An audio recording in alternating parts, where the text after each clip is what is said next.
Stories number 1. My girlfriend loves me deeply, but I don't think we're right for each other. I've been with my girlfriend for almost a year now, and on paper it probably looks like a pretty sweet relationship. We met during freshman orientation at our university, both of us 19, both wide-eyed about starting this whole adult chapter of life. She's a good person.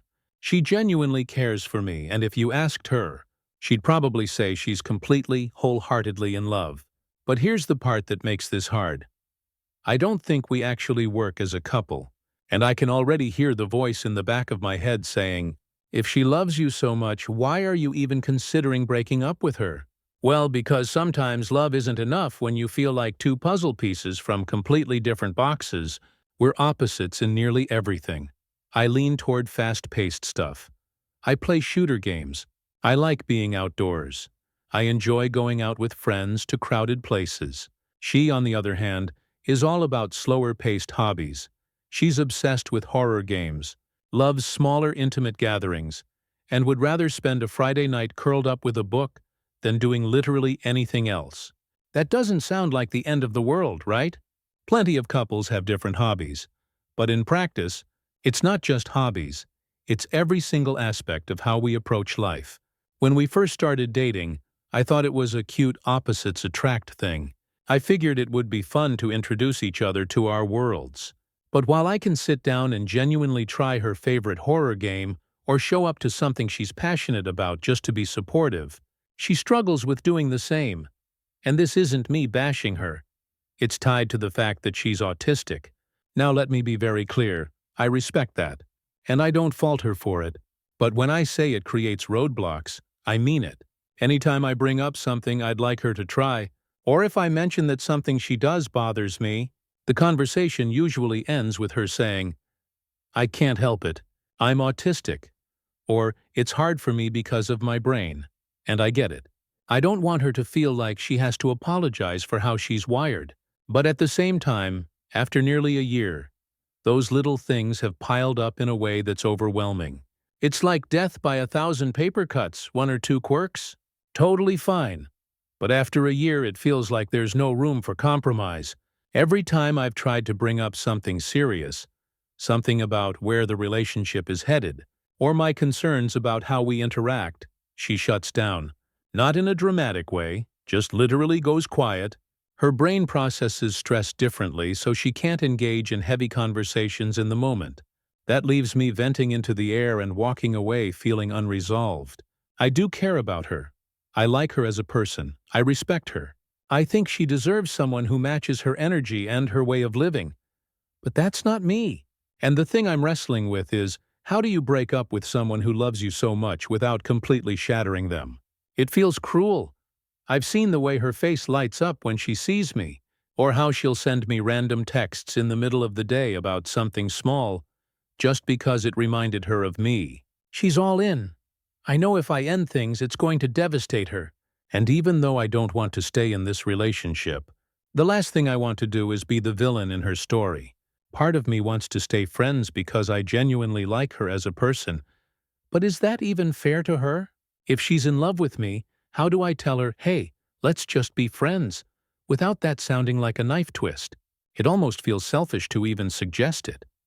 Another layer of guilt comes from the way other people perceive us. Her friends adore me. My friends see her as sweet, caring, and kind. On the outside, we look like a couple that works. So when I imagine breaking it off, I already hear the judgment in people's voices. Why would you end things with someone who treats you so well? The truth is, being treated well isn't the only ingredient. Connection matters, shared language matters.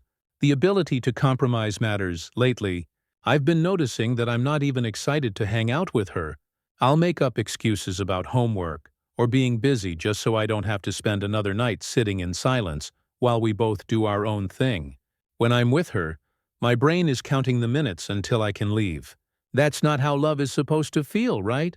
That's how you feel with an acquaintance you're stuck with. Not your partner. I know the mature thing to do is be honest with her. I know dragging it out only makes it worse. But honesty feels like the nuclear option when I can picture her crying, asking why, and me fumbling for words that don't make it sound like she's too much or not enough. The irony is, she hasn't actually done anything wrong. She's just being herself. I just don't think I'm the right guy for her. At this point, I'm stuck in my own head, rehearsing conversations that never happen. I'll stand in the shower thinking, okay, just say it like this. I care about you, but I don't think we're compatible as a couple. And then I'll imagine the aftermath and immediately talk myself out of it. Part of me is selfishly hoping she'll be the one to end things so I don't have to. But that feels like stringing her along. Which is even worse, she deserves clarity. Not a boyfriend who's secretly halfway out the door. So yeah, that's where I'm at, 19 years old, stuck between not wanting to hurt someone who loves me and not wanting to keep living in a relationship that feels like the wrong fit. There's no easy way out of this, but I know I need to find the courage to do it before I waste more of her time. Or mine. So after I posted about my situation, I spent a couple of days reading through the comments. Some of them were harsh, some were gentle, but the overwhelming consensus was that I needed to stop dragging my feet and just be honest with her. A lot of people pointed out that by staying silent, I wasn't sparing her pain. I was just delaying it and making it worse. That stuck with me more than anything else, because deep down I knew it was true. The following weekend, I decided I couldn't keep putting it off. We had plans to meet at a little coffee shop near campus. Nothing fancy, just one of our usual spots. Normally, when I'd see her walking up, there would be this burst of energy on her face. Big smile, eager wave. That day was no different. But for me, it was gut-wrenching, because all I could think was, you have no idea what I'm about to say. We got our drinks and sat down at a corner table. She started talking about some new horror game she was watching playthroughs of, and I realized I was completely zoning out because my heart was pounding in my ears. I waited for a pause and just blurted out, "Hey, can we talk about something serious?" The shift in her expression was immediate. She froze, coffee halfway to her mouth, and set it down slowly. "Serious how?" she asked, clearly bracing herself. That was my opening, and I forced myself to take it. I said something along the lines of, "I care about you a lot, but I don't think we're right for each other as a couple. I don't feel like we connect the way we should, and I don't want to keep pretending everything's fine when it's not." There was this long silence, the kind where you wish the ground would just swallow you whole. Then she asked, "Is it because I'm autistic?" The way she said it, quiet, almost defeated, hit me harder than I expected. I immediately told her no, that wasn't the reason. I told her it wasn't about her being too much or not enough. It was about compatibility. I tried to make it clear that she deserves someone who matches her energy, someone who thrives in the same spaces she does, and that I wasn't that person. She didn't cry at first. Instead, she kind of went blank, staring past me, processing. Then the tears came, slow at first, then full-on sobbing, and let me tell you, sitting across from someone who's crying because of you is one of the worst feelings I've ever had. I reached out, but she pulled her hands into her lap, like she didn't want to be touched. That stung, but I understood. She asked if I'd been feeling this way the whole time. I told her no, that it had built up over the months, and that I hadn't been honest soon enough. That part seemed to hurt her even more, that I'd kept going along with things when I already knew it wasn't working. We sat there for probably half an hour, not saying much, just her crying and me fumbling for the right words that never came. Eventually she said she needed to go. She left her coffee untouched and walked out without hugging me, which was such a stark contrast to how we'd normally say goodbye that it almost broke me right there in the cafe. That night she sent me a long text. It wasn't angry, it wasn't cruel, it was just raw. She said she felt blindsided, that she thought everything was fine, and that it hurt to realize I hadn't been fully honest sooner. She also said she didn't think she could be friends, at least not right now, because she couldn't just flip a switch and turn off how she felt about me. Reading that message, I realized any hope I had of keeping her in my life, even as a friend, was probably gone. Over the next week we didn't talk at all. No texts, no calls, on campus. I caught sight of her once across the quad, walking with a friend, and my stomach twisted into knots. She didn't see me, or if she did, she didn't show it. It's been about 2 weeks now, and honestly, I feel Lighter, guilty, yes, and sad, but lighter. I'm not making excuses anymore, not dodging time together, not pretending. I know she's hurting, and that still eats at me. But at least she has the clarity she deserves. The hardest part is knowing she probably hates me right now, or at the very least resents me. And maybe she should. But I keep reminding myself that being the bad guy for ending it is still better than being the coward who strung her along. A friend of mine, Jacob, told me bluntly that breakups rarely happen without pain, and trying to do it in a way where no one gets hurt is impossible. That advice has helped me stop beating myself up quite as much. So that's where things stand. I don't know if we'll ever be friends again, or if she'll ever want me in her life in any capacity. But I know I did what needed to be done. And even though it was brutal, I think in the long run, it was the kinder choice for both of us. It's been about 6 months since that breakup conversation, and I figured I'd circle back here with a final update. A lot has changed, and I've had enough time and distance now to look at everything with a clearer head. The first month after we broke up was rough. She blocked me on social media almost immediately, which I wasn't surprised about, but it still stung. Mutual friends told me she was really struggling, crying a lot, saying she didn't understand how I could just flip the switch. I wanted to reach out, but I respected the boundaries she set. It wasn't my place to try and comfort her when I was the reason she was hurting. For me, it was this weird mix of relief and guilt. Relief because I wasn't constantly forcing myself into a relationship that didn't feel right anymore. But guilt because someone I genuinely cared about was in pain because of me. I'd wake up at night replaying the look on her face when I told her it was over. That blank, stunned expression before she started crying. For a while, I wondered if I should have just kept trying. If maybe I was too impatient or selfish. About 2 months in, I bumped into her at the library on campus. It was one of those unavoidable encounters.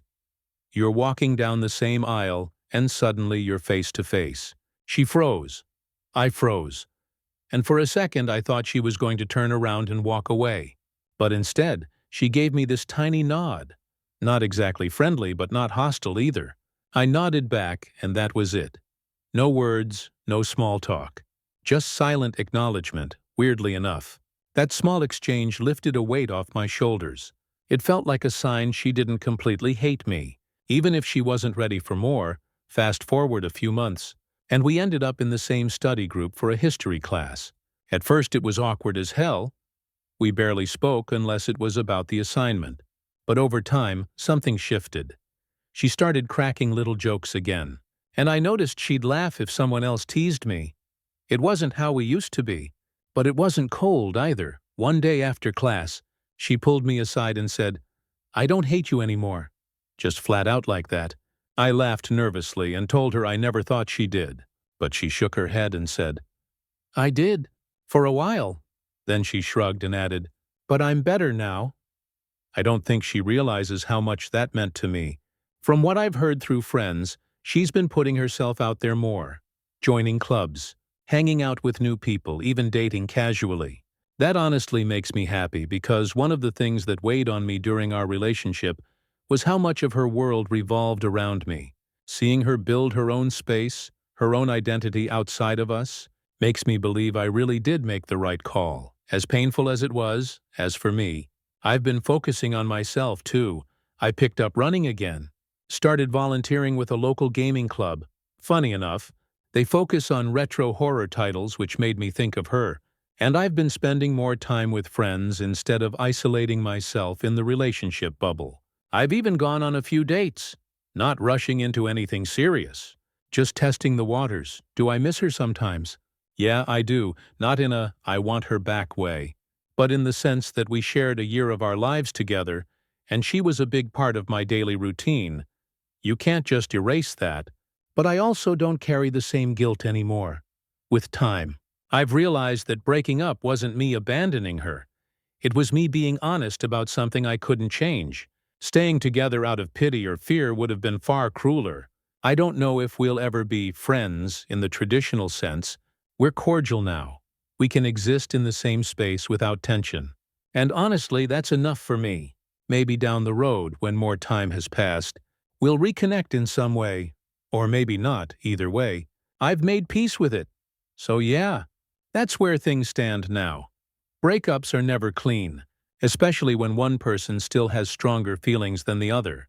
But if anyone reading this is in a similar situation, stuck in a relationship you know isn't right because you're afraid of hurting the other person, just know that the pain is unavoidable. But dragging it out only makes it worse. Rip the Band-Aid off, be honest, it'll hurt. But with time, it gets better for both of you. Stories number 2. My mother is throwing my BL a birthday party on the day of my 40th birthday party. And I'm pissed, I turned 40 on September 19th. And for months I've been talking about wanting to celebrate it properly. You only turn 40 once. I'm not the kind of person who usually makes a big deal out of birthdays. In fact, I can count on one hand the number of times I've had a party that was really for me and not just tacked onto someone else's celebration. This year, though, I wanted to do something different. I rented a little hall near my neighborhood, sent invites to friends and family, and even booked a caterer. My husband, Mark, 43M, has been totally on board and supportive because he knows how much this milestone means to me. My brother-in-law, Jason, 37M, had his birthday earlier this month on September 8th. My husband's birthday was on September 12th. So in my mind, everyone's birthdays were spaced out enough that we could each have our moment. 2 weeks ago, my mom, Linda, 63F, casually mentioned she was thinking of having a family gathering on September 20th to celebrate all the birthdays together. I reminded her, very clearly, that I already had plans for my 40th that day. My younger sister, Emily, 36F, was present for this conversation and said nothing to indicate otherwise. I left that exchange thinking it was settled. Fast forward to last week on September 15th. I texted my parents to see if my son, Ryan, Tim, could stay over at their house the night of my party, so Mark and I wouldn't have to cut the evening short. My mom replied that she couldn't because she'd be busy hosting Jason's birthday party. I was so confused at first I thought I misread the text. So I called Emily, and she casually confirmed it. Apparently, my mom had decided to throw Jason a 37th birthday party on the exact same night as my 40th.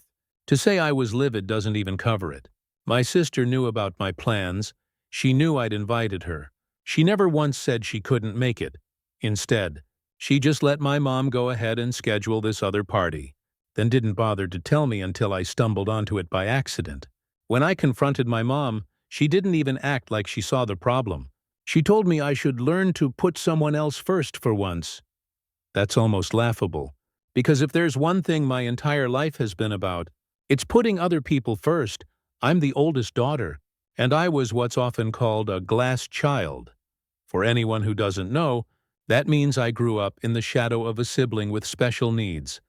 My brother, Matthew, 35NA, has autism and ADHD, and while I love him dearly, my parents' focus was almost entirely on him growing up. My needs and wants were constantly overlooked. I was expected to be the easy one, the independent one, the one who didn't require as much attention.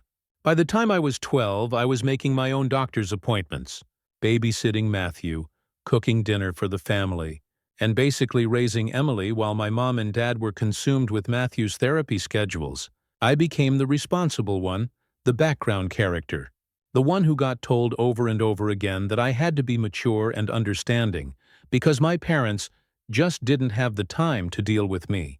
So when my mom had the audacity to tell me I should put someone else first for once, it felt like a slap in the face. My entire life has been about putting other people first.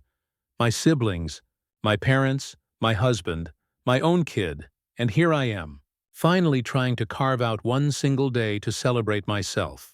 And she hijacks it to throw my brother-in-law, who is not even her son, a birthday party. It's not like Jason is some poor overlooked kid who's never had a birthday celebration before. He's a grown man with a wife, my sister, who could easily host something for him if she wanted. And it's not like his birthday was even on that day. His birthday was 12 days earlier. My milestone birthday is literally the next day. And my mom chose to prioritize him over me. I'll admit I cried after that phone call. I felt like I was 12 years old again, being told I had to be the bigger person, while everyone else's needs came before mine. I talked to Mark about it, and he was furious on my behalf. He told me we should still go ahead with my party as planned and let the chips fall where they may. He reminded me that my friends are the ones I really wanted there anyway, and that my family has a long history of letting me down. Still, it hurts. It hurts that my own mother can't see how insulting and dismissive this is. It hurts that my sister would go along with it and not even bother to tell me until I asked. It hurts that when I expressed my feelings, my mom basically told me I was being selfish. I keep replaying everything in my head like, why couldn't they have had Jason's party on literally any other day? Why did it have to be the exact night of mine? And why is it that when I push back, I'm somehow the bad guy for expecting a little consideration? I've spent nearly 40 years being the glass child, the forgotten one, the responsible one who doesn't make a fuss. This was supposed to be the one time I said, "No, I'm celebrating me." And my mom and sister managed to take even that away. At this point, I'm not canceling my party. The hall is paid for, the food is ordered, and my friends are excited to come. But I already know that my mom and sister won't be there instead. They'll be across town throwing balloons and cake for Jason. And that stings in a way I can't even describe. I guess the part that really twists the knife is my mom's comment about me needing to put others first. I think she genuinely believes that's who I am and who I'm supposed to be. Someone whose role in the family is to sacrifice, to be understanding, to never complain. But I'm not a kid anymore. I don't want to be the family afterthought for the rest of my life. So yeah, I'm pissed, and honestly, I think I have every right to be. So, a lot has happened since I first vented about my mom and sister throwing a birthday party for my brother-in-law on the same night I was hosting my 40th. Honestly, I thought writing it out might calm me down. But the more I replayed it in my head, the more I realized this was one of those final straw moments where all the little dismissals and favoritism stacked up into something I couldn't just shrug off. The night of my party came, and I'll be honest. It wasn't ruined, but it definitely had a shadow over it. I'd rented a local hall and planned it months in advance. There was good food, music, a few decorations that were actually a little over the top for me. Because if you only turn 40 once, why not? And my husband Eric went all out helping me set everything up, and a couple of my close friends brought balloons and cake. It should have felt like my night, but as the evening went on, I kept glancing toward the entrance, half expecting my parents or my sister to pop in. They didn't. Not even a text. It hit harder than I expected, people kept asking. "Where are your parents?" And I got tired of making excuses. So eventually I just told the truth. They were at another birthday party my mom decided to throw last minute. The looks on people's faces said it all. They couldn't believe it either. The thing that really stung was hearing from my cousin Amanda the next day that she'd gone to my Bill's party for a little bit before stopping by mine.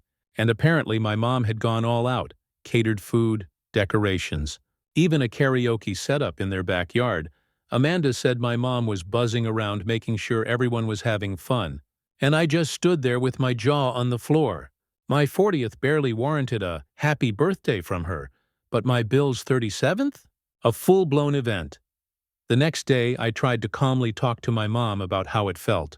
I told her point blank, "It hurt that you prioritized his birthday over mine, especially when you knew I'd been planning this for months." Her response? She doubled down. She said, "Not everything is about you. Sometimes you need to let other people have the spotlight." I swear, I felt like I was 12 years old again, being told to quiet down because my younger brother needed attention. Or my sister had something more important going on. And my sister. When I asked her why she'd gone along with it, she claimed she didn't think it was a big deal because, in her words, "we were going to do something for everyone anyway." I pointed out that she never even bothered to tell me, and she just shrugged and said she thought I'd get over it. I didn't scream. I didn't yell, but I did something I almost never do. I set a boundary. I told both my mom and sister that I'm done being treated like the afterthought. I reminded them that I've spent my whole life stepping aside, putting my needs last, and making peace with scraps of attention. But this was my 40th birthday. That's a milestone. And the fact that they couldn't even show up for me said everything about where I rank in their priorities. Since then, I've been keeping some distance. My dad has been calling, trying to smooth things over, saying my mom didn't mean it like that, and that family shouldn't hold grudges. But the truth is, I don't think this is about one birthday. It's about years of patterns, me being the dependable, overlooked one while my sister gets the full cheerleader treatment, and my mom bends over backward for anyone but me, the silver lining. My friends really showed up for me. They made my birthday feel special despite the elephant in the room. One of my oldest friends, Kelly, even pulled me aside and said, "Maybe this is the year you stop expecting your mom to be someone she's not." That stung but also felt freeing. So yeah, I'm pissed. But more than that, I'm done bending myself into a pretzel for people who don't give the same effort back. Maybe this is the start of me learning that I don't have to accept bare minimum love just because it comes from family. Final update time, because honestly, I don't think there's anywhere else for this story to go. After my last post, I tried giving myself space from my mom and sister. I wasn't trying to be dramatic. I just needed room to process the fact that my 40th birthday had basically been ignored by my own family. For weeks, I didn't initiate any contact, and that silence seemed to drive them both crazy. My mom texted me a few short, passive-aggressive messages like, "Hope you're not still upset over one night," or "Family should forgive and move on." My sister was even worse. She sent me a long text about how holding grudges was toxic, and that I was ruining family harmony. Neither of them actually apologized. Not once then, about a month later, my mom invited me over for Sunday dinner. Eric, my husband, encouraged me to go, just to see if maybe she was ready to talk things out face to face. So I went. Big mistake. The whole dinner was awkward. My mom never acknowledged my birthday or the situation, and my sister was there acting like nothing had ever happened. After about half an hour of strained small talk, I finally said, "Look, I'm not going to pretend everything is fine. What happened with my birthday really hurt me, and I need to hear you say you understand that." You'd think I asked her to sign away her house. My mom rolled her eyes and said, "You're still hung up on that? You're 40 years old, not 4. We did something for your brother-in-law, so what? Stop being selfish." My sister chimed in with, "Exactly, it wasn't even that deep. You had your little party, didn't you? Why are you making it bigger than it is?" That was it for me. I calmly told them both that I was done trying to earn their approval or attention. I said, "If you can't acknowledge when you've hurt me, then we don't have a relationship I can trust." My mom scoffed and muttered something about me being too sensitive, and my sister just shook her head like I was the problem. So I stood up, grabbed my bag, and left. I haven't spoken to them since, and honestly, I feel lighter. I've poured more energy into the people who actually celebrate me. My friends, my husband, and even extended family who reached out after hearing about what went down. A couple cousins admitted they weren't even surprised because they'd noticed the same patterns in how my mom treats me compared to my sister. That validation meant more than I can describe. It's weird, because part of me mourns what I wish I had. A mom who would have shown up for me, a sister who would have had my back. But I've realized I can't keep waiting for people to become who I need them to be. My 40th birthday might not have gone how I pictured, but it forced me to draw a line in the sand. For the first time, I'm prioritizing myself instead of being the overlooked glass child who just accepts whatever scraps of attention I get. I don't know if my mom or sister will ever reach out with a genuine apology, but I've stopped holding my breath for it. At this point, the ball's in their court. My life's too short to keep chasing people who've shown me over and over again that I'm not a priority. So yeah, that's where things stand. My 40th was a mess on the family side, but it also woke me up. If nothing else, it taught me that sometimes the best gift you can give yourself is refusing to play the same role in your family story just because that's what's always been expected of you. Stories number 3. My server ordered himself a refill on my never-ending pasta bowl, and it felt weird. So last weekend, my wife Emily and I decided to go out for a simple dinner at Olive Garden. Nothing fancy, just comfort food after a long week. I was actually kind of excited because I hadn't had their never-ending pasta bowl in a while, and I was ready to test how much carb damage I could really do. When we got there, we were seated by the hostess and introduced to our server, this guy in his mid-20s named Jake. From the very first moment, his energy was different, goofy, overly familiar, almost like he thought we were already friends. Not the worst thing, but it was definitely noticeable. He cracked a joke about saving room for dessert before we even sat down, which Emily laughed at politely when Jake came back to take our orders. I told him I was going for the never-ending pasta bowl. That's when things took a turn into the Twilight Zone. Without missing a beat, Jake grinned and said, "Perfect. I'm gonna order myself a refill on your order when it comes out. Just set it to the side for me, okay?" Emily and I laughed because we thought it was a joke. Like, haha, funny server banter. I said something like, "Yeah, sure, man," but it was in the same tone I'd use if someone said, "Can I borrow $1,000,000?" He walked away grinning like he'd nailed a stand-up routine. A few minutes later, he dropped off the salad and breadsticks, and guess what? He repeated it. "Don't forget, I'll take that refill when it shows up." Emily shot me a look that said, "Is this guy for real?" We chuckled again, more out of awkwardness than anything. Then the entrees came. My pasta, Emily's chicken parm. He set them down and once again reminded me, "Hey, don't forget my refill, boss." I half laughed, half groaned and said, Yeah, I got you." At this point, I honestly thought he was still joking, but nope. 10 minutes later, Jake shows up with a steaming plate of fettuccine alfredo and a to-go box.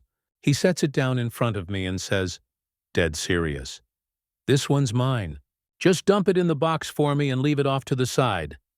Then he winked like we were partners in crime. Emily's jaw literally dropped.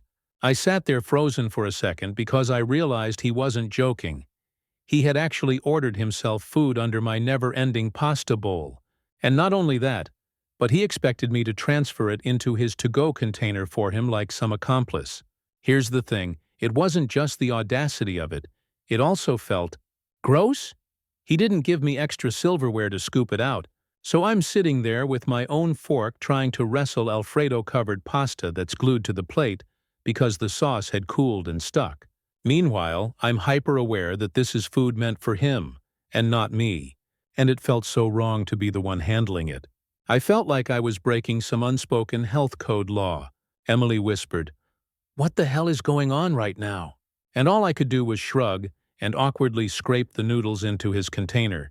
Jake swung by 2 minutes later, gave me a thumbs up and said, "Appreciate it, boss. You're a legend." Then he tucked the box under his arm like it was just another part of the shift. The rest of the meal was fine, but the mood was definitely off. Emily and I kept looking at each other like, did that actually just happen? I couldn't decide if I should tell the manager or just let it go. On one hand, it felt like such an unprofessional scam. On the other, I didn't want to risk him getting fired over pasta. When the check came, I noticed he hadn't charged us for any extras, but he also hadn't taken anything off either. We paid, left a standard tip because I didn't want to tank his night but also didn't feel like rewarding the weirdness, and headed out in the car. Emily immediately said, "That was so bizarre. I don't even want to come back here if there's a chance we'll get him again." I agreed. I kept replaying it in my head like, was I complicit in a pasta heist? It's not even about the money. Olive Garden probably wouldn't care about one extra bowl. It was the way he kept putting me in the position of saying no to something I never agreed to in the first place. The worst part? Emily and I are now the ones who feel awkward about it. Like we're carrying around this weird little secret with a stranger we didn't ask for. So yeah, I didn't rat him out, but it felt unprofessional and uncomfortable from start to finish. And now every time I think about Olive Garden, all I picture is me awkwardly scraping Alfredo into a to-go box, while my wife stares in horror. Final update. So, remember that bizarre Olive Garden incident with the server who basically roped me into being his accomplice in a never-ending pasta heist? I wasn't planning on updating, but a lot has happened since then, and honestly, the story took a turn I didn't see coming. For a few days after that dinner, Emily and I just laughed about it whenever it crossed our minds. It became a running joke in our house. If one of us wanted the other to do something, we'd say, "Hey boss, order me a refill and just dump it in the box, will ya?" But beneath the humor, I still felt uneasy about it. It wasn't the end of the world, but it was weird enough that it stuck in my head. A week later, Emily had to run some errands near that same plaza, and she suggested we grab lunch. Guess where? Yep, Olive Garden? I hesitated, but she convinced me by saying, "Lightning doesn't strike twice. Besides, what are the odds we get the same server?" We sit down, and guess who comes strolling over with that same goofy grin? Jake!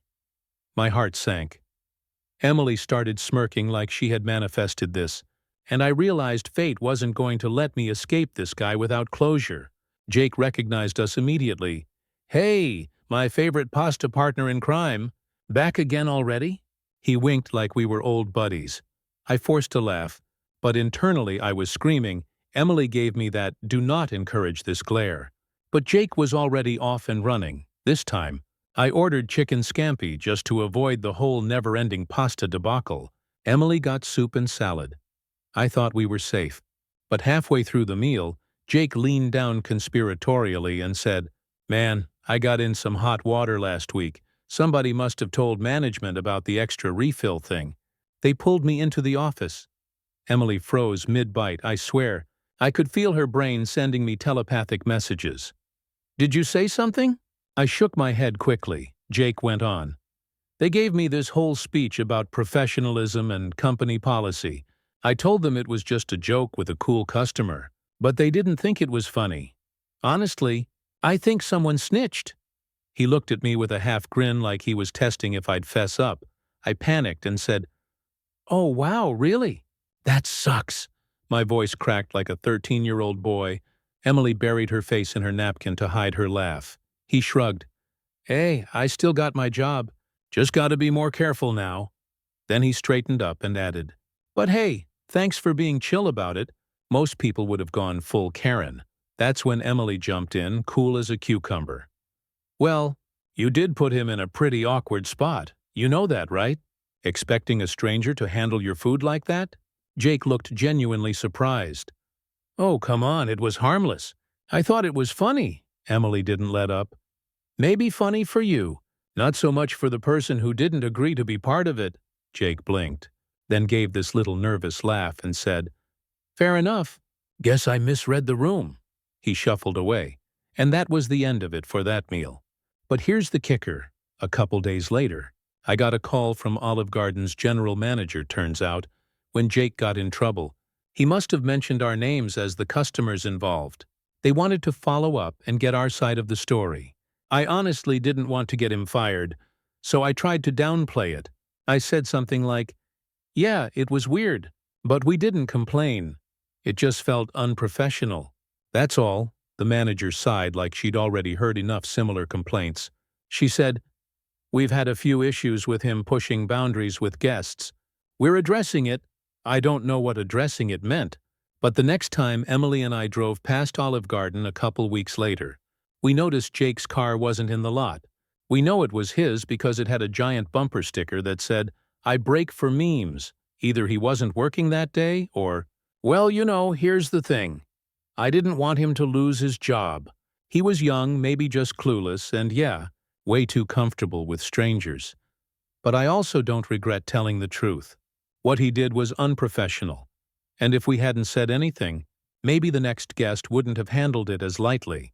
Emily and I agreed that the whole situation, while funny in hindsight, left us with a weird aftertaste. No pun intended. We haven't been back since, mostly because we don't want Olive Garden breadsticks forever linked with memories of Jake's pasta hustle. But every now and then, when I'm making dinner at home, Emily will drop a box of spaghetti on the counter, look me dead in the eye and say, "This one's mine. Just dump it in the to-go container."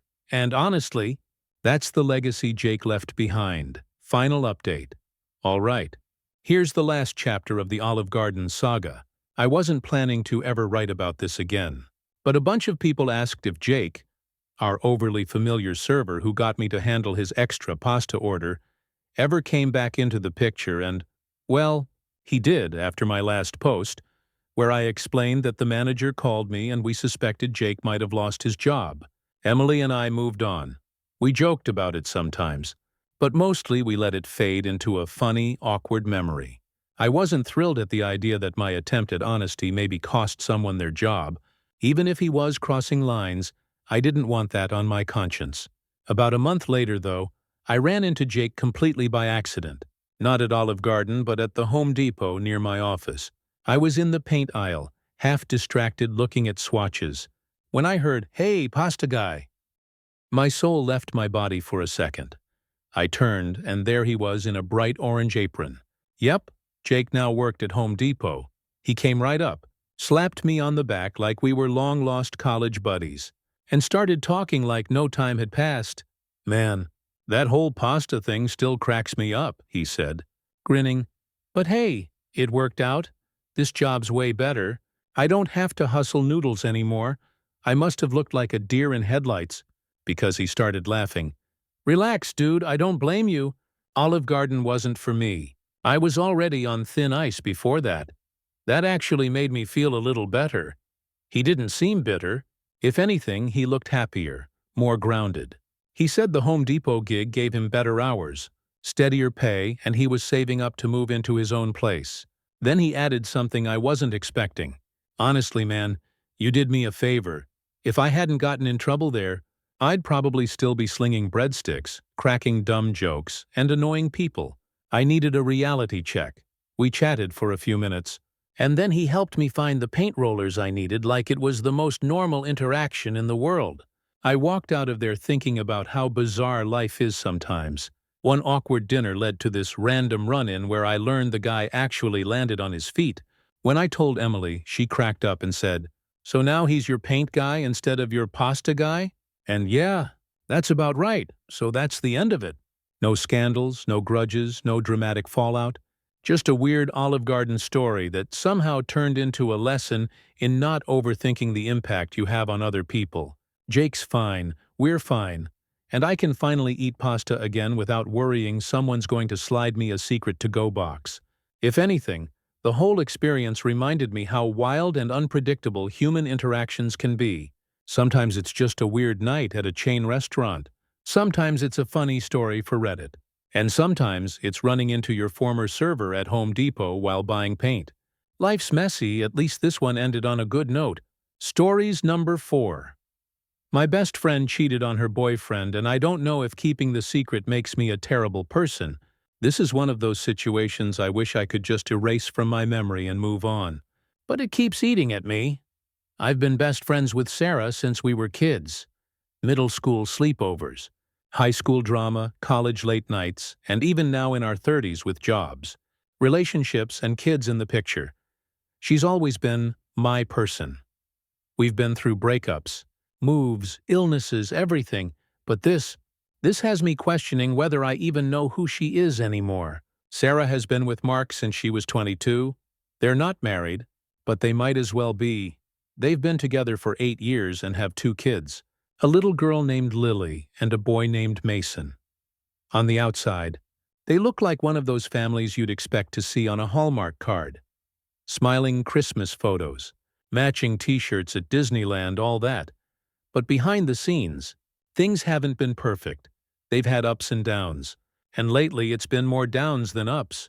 Sarah's been venting to me for months about how she feels unappreciated, how the spark is gone, how Mark works long hours and sometimes forgets little things that matter to her. I listened, I supported, I gave advice where I could. I thought that was all it was. Venting? Last weekend, though, everything spiraled. She asked me to go downtown with her, just a girls' night. We don't get those often because of the kids and our schedules. So I said yes without hesitation.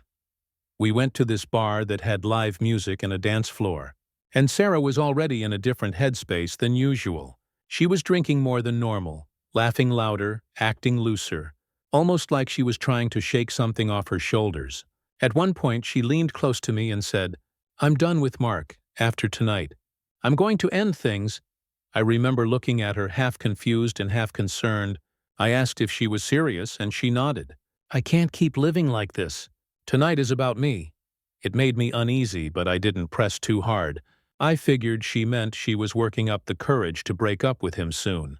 I didn't realize what she actually had in mind. Around midnight, This guy walked up to her at the bar. Tall, scruffy, kind of charming in that cocky way. His name was Jason. They started talking, and before I knew it, they were dancing together, really close. I pulled her aside at one point and said, "Sarah, this isn't a good idea." She rolled her eyes and said, "I told you, I'm breaking up with Mark. It doesn't matter." I tried again, told her she was making a mistake, but she snapped at me to let her be. That's when I ordered my Uber as I was walking out. I saw her and Jason kissing near the bar. I snapped a quick picture, mostly because I had this gut feeling I'd need proof later, maybe for her own sake if she woke up and tried to deny it. I got in my car and went home, sick to my stomach. The next morning, she called me like nothing had happened. She casually admitted she'd gone home with Jason, and when I asked if she still planned to break up with Mark, she brushed it off. "I don't know, maybe not. I just needed to feel wanted again. I'll figure it out." That was the moment my heart dropped. It wasn't a mistake she regretted. It was something she was already rationalizing. Over the next few days, she and Mark seemed to patch things up. She told me they'd decided to work on it, and that she was going to take what happened to the grave. She said, "He'll never know, and it'll just be better that way." I couldn't believe what I was hearing. This is the same Sarah who once cried on my couch for hours when she found out an ex had cheated on her. She told me back then, if someone really loved me, they'd never put me through that kind of pain. And now here she was doing the exact thing she swore she'd never forgive. That's when my conflict started. My loyalty is to Sarah. She's my best friend. But my morals? My morals tell me Mark deserves to know. He's been nothing but kind to me over the years. Always treated Sarah's friends like his own. He doesn't deserve to be living in ignorance while she lies to his face every day. And there are kids in the middle of this. I told Sarah straight up that I thought she needed to come clean. I said, "Look, I'm not comfortable holding this for you. You made this choice, not me, but I can't lie to him by omission either," she exploded. She accused me of trying to ruin her life, of being judgmental, of not understanding what she's going through. She said if I told Mark, she'd never forgive me. I tried to be calm. I even offered to take Lily and Mason out for ice cream so she and Mark could have time alone to talk it out. I told her it would sound better coming from her. That accountability matters, and if she wants any chance of fixing things, she needs to be the one to own up. But she just kept shutting me down. "This isn't your business. Stay out of it." After that fight, I gave her an ultimatum. She needed to tell him by the end of the weekend, or I would. She got angry again and hung up. The next day I checked in. My message was left unread. A few hours later, I saw I'd been blocked. That's when I realized she wasn't going to tell him. She was going to cut me out of her life instead. So I made the call. I FaceTimed Mark that evening. My hands were shaking so badly I almost hung up. When he answered, I told him everything. At first, he didn't believe me. He said Sarah told him I'd been acting weird and jealous. But when I showed him the picture I took at the bar, he went silent. After a long pause, he just said, "Thank you." He told me he was going to get tested since they'd been intimate that week. He didn't say much else, and I didn't push. I haven't heard from him since. Sarah, on the other hand, has been relentless. I've been getting unknown number texts, things like, "Fuck you," and "You ruined everything." I've also started getting spam calls for random insurance quotes, which is exactly the kind of petty revenge she's pulled on others before when she was mad at them. So now I've lost my best friend. I don't know what will happen to her relationship. And I keep going back and forth in my head. Did I do the right thing? Or did I cross a line I shouldn't have? Part of me knows Sarah made her bed and she's mad because she has to lie in it now. Another part of me still feels like that scared 12-year-old kid who doesn't want to lose her best friend. But here's the truth. I don't think I could have lived with myself if I stayed silent. Mark deserved honesty, and as much as it hurts, maybe this was the moment I finally had to accept that the person I thought I knew, the friend I grew up with, doesn't exist in the same way anymore. Stories number 5, aita. For telling my dad he should bath his own daughter?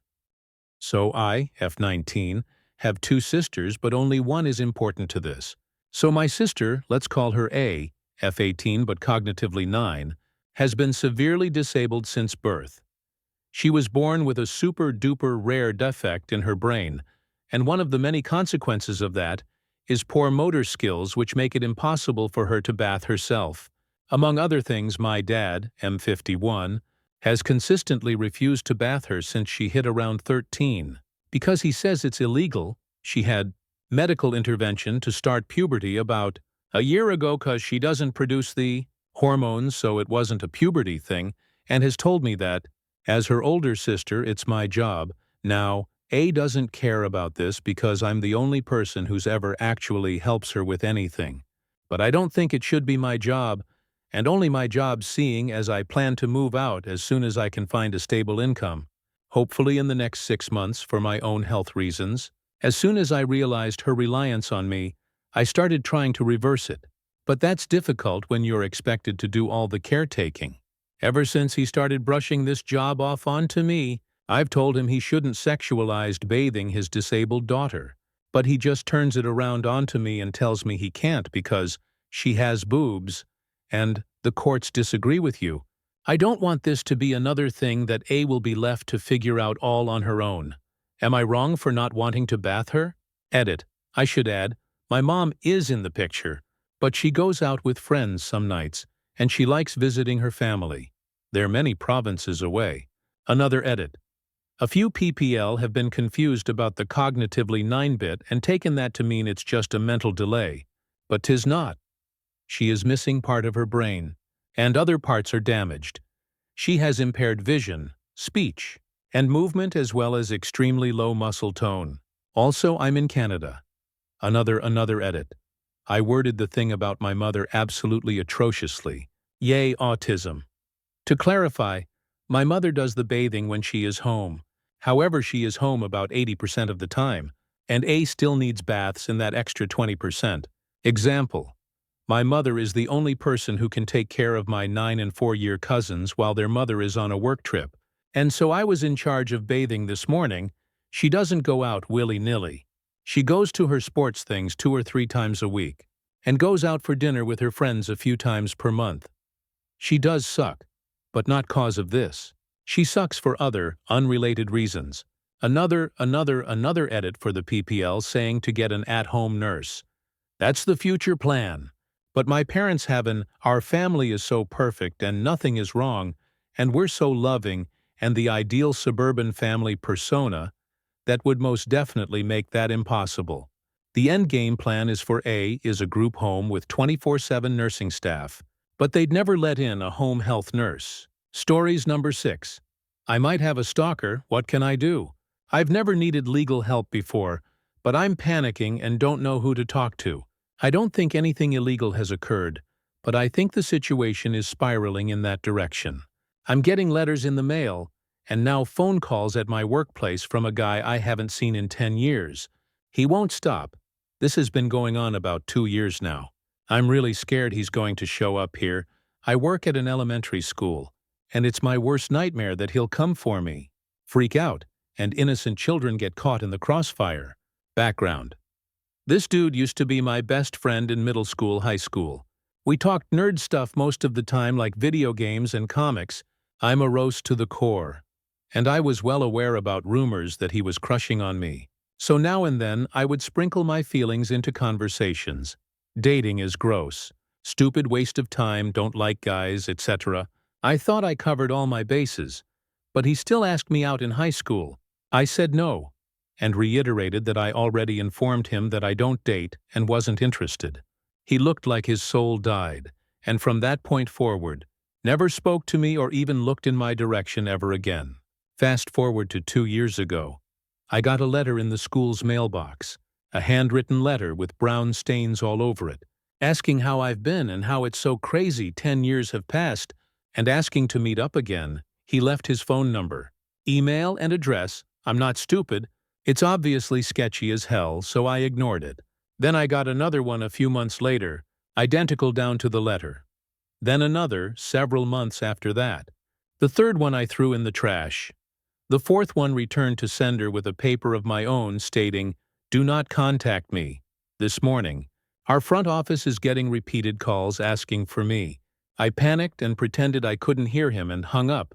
I'm afraid to ask if he's still calling. What can I do now? I already called the post office and they stop him from sending mail. And it's not illegal to make phone calls. My instincts are right 99% of the time, and my gut is telling me things are going to escalate. I've briefly entertained calling his local police department to talk to him. But I don't know if that's a thing I'm allowed to do. I've never had problems like this before. Can someone please point me in the right direction? Please, relevant comments. Commenter 1. I would imagine that you have shut down social media content. You need to bring this to your employer's attention immediately. Stop hiding it. Make it known how scared you are. People can't keep eyes open if you keep your mouth shut. You need to alert friends and family. People need to hear it. Security camera need to go up. Inside and outside of all doors. Check windows and lock them down. If they open up and down, add a wooden bar. There are manual door alarms that you can buy cheaply online. They stick to the door with adhesive or a screw and make an obnoxiously loud sound of your preference should a door be opened. You can get the same alarms for windows too. Reach out to a lawyer for education about your rights. They might be able to write something to spook the asshat away, but they can also teach you what steps you should take to build a harassment case. A consultation with a lawyer is worth the couple $100 for peace of mind. You can also speak with your local police to learn how these situations are handled in your area. Calling the non-emergency line or going to the station is the best method for that. Stop throwing away the letters. You need them if you ever go to court. Every email, every text, every phone call needs to be logged. Keep track of the time. Date, phone number, any messages left. Make paper trails. Just don't sit there hiding in fear. That's probably the most dangerous thing you can do in a stalking situation. Be loud, be vigilant. Reply. Thankfully, I kept the original letter. Just in case, because I'm paranoid. My principal got our school officer and a detective involved. He thinks I have enough information to get a restraining order and possibly press charges. I already have security cameras around my home, and my workplace has cameras everywhere. They even changed my schedule so that I'm never alone. I'm grateful I work with good people. You are absolutely right. I was hoping he would give up. He's clearly sick and needs help. But now I have no choice. I can't let him near these students. I love them like my own. Commenter 2. This isn't a might. You are being hassled and stalked, and you have a right to be left alone. Here's some steps you can take to assert that legal right. Send a C&D letter. Return receipt requested. You don't need a lawyer for this, but if you can afford an hour of one's time and think it would give you peace of mind, have a lawyer do it. You'd probably want a lawyer that is experienced in family law. The C&D should tell him to not contact you in any way, and that you will be pursuing a restraining order against him if he contacts you again. There are free templates for this that you can trivially find online. This gives you documentation that 1. You told him to go away. 2. He received your message telling him to go away, or refused. But refusing a certified letter isn't a strong defense. And 3. The exact time when he received your message telling him to go away. Tell your employer that this guy is stalking you, to not forward any calls, not let him on premises, and that you're looking into a restraining order if you hear from him again. Go to your local police department and request a restraining order. You can do this right now too, but more documentation, better. You can also go to the police in the town he lives in. But it's probably easier to go to your town's PD+. His might tell you to handle it in your locality. They shouldn't tell you to bug off. But it's very possible that they might. Keep all the documents on hand. Also ideally back them up in iCloud or whatever cloud storage service your phone has easy backups to. If he has a restraining order served against him, his local cops should confiscate any weapons he might have. I wish you the best of luck. Reply. Thank you so much for the tips. Our resource officer is involved now, and we are getting set for a restraining order. Apparently he called again talking crazy stuff, so the detective wants to press charges to keep him away from the area. Update. I might have a stalker. What can I do? Used to be friends with a guy in school. He asked me out, but I said no. He ended the friendship by no longer acknowledging me. 11 years later, he sends a letter to my workplace, an elementary school, asking to catch up. I'm not interested, so I ignored it. More letters come. He repeatedly calls the front office asking for me. My boss answered once and he babbled like a nut job. I'm freaked out and terrified. When the next letter came, I labeled it "Return to Sender" and included a note saying, "Do not contact me." Phone calls continued. My boss got the police involved, and I got a temporary order of protection. To extend it, I had to go to court. Here's the update. A few hours after our court session, it felt like a disaster. I was a wreck, so I probably didn't explain as much as I could. But I told the judge how uncomfortable I was and that I wanted to be left alone. I was visibly shaking and crying while I tried to explain the situation. Although no threats were made, I was still uncomfortable. The judge offered us two choices: a mutual restraining order so neither of us were allowed to contact each other, or have a trial if someone wanted to dispute the order. His mother was loudly whispering, "Agree! Just agree!" I agreed. He, however, did not, according to him. I was wasting everyone's time with misunderstandings and false statements. He stated I was one of multiple people he was trying to reconnect with, and that I was exaggerating the number of letters he sent. He claims 2, but I got 4 and only kept 1, which I brought to court. He put all the blame on me for not speaking to him. He also said he never received my note telling him not to contact me. He got in trouble multiple times for speaking out of turn and constantly putting his hands in his pockets. He spoke and gestured dramatically like he was on some kind of TV show. Everyone in the room looked confused and uncomfortable. Judge even stopped more than once to question that fact that this guy insists he isn't a stalker, but also refuses the restraining order at the same time. Unfortunately, because he claims to not know that I didn't want to communicate with him, I can't get a restraining order. Apparently, ignoring his attempts for 2 years doesn't automatically equate to "I don't want to talk." The judge did give him a stern warning to leave me alone, and that any more calls or letters will result in bigger consequences. The officers stayed at my side the whole time, even kept him in the courtroom longer to give me time to leave without being seen by him. So I guess that's all I can do? Hope for the best? Is there anything else I can do to protect myself?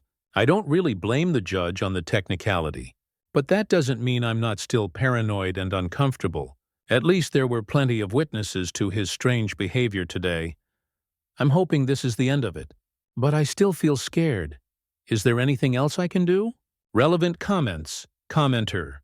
1. Don't beat yourself up. Sounds like you did great. Everyone can see what you can see. The judge, his mom, the officers, everyone.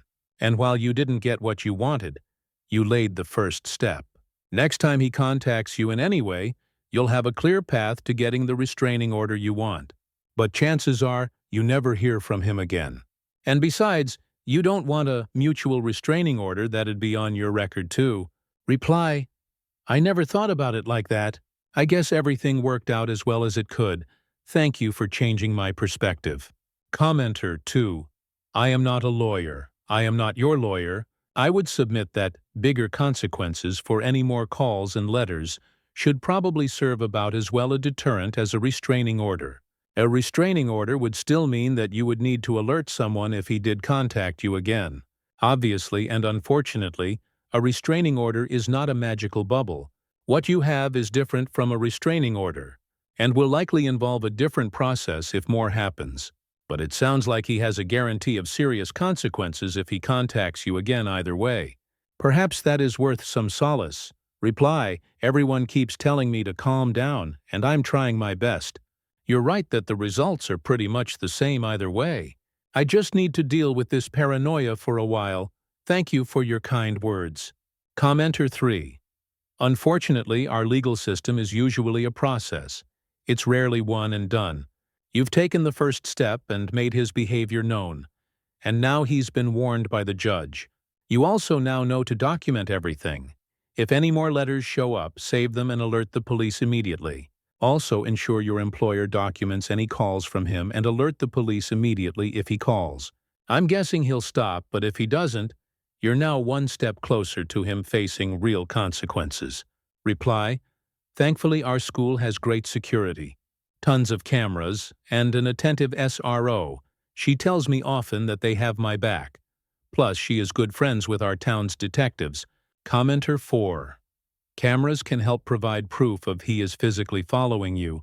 Most folks are a lot less clever than they think they are. Cameras for home.